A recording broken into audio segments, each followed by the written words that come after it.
Hadi bir gir içeri. Gir abi komple.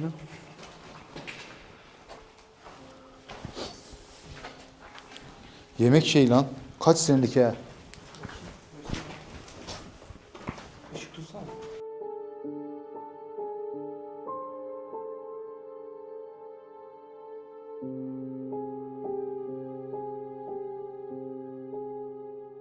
Şu mesela çok eski ya.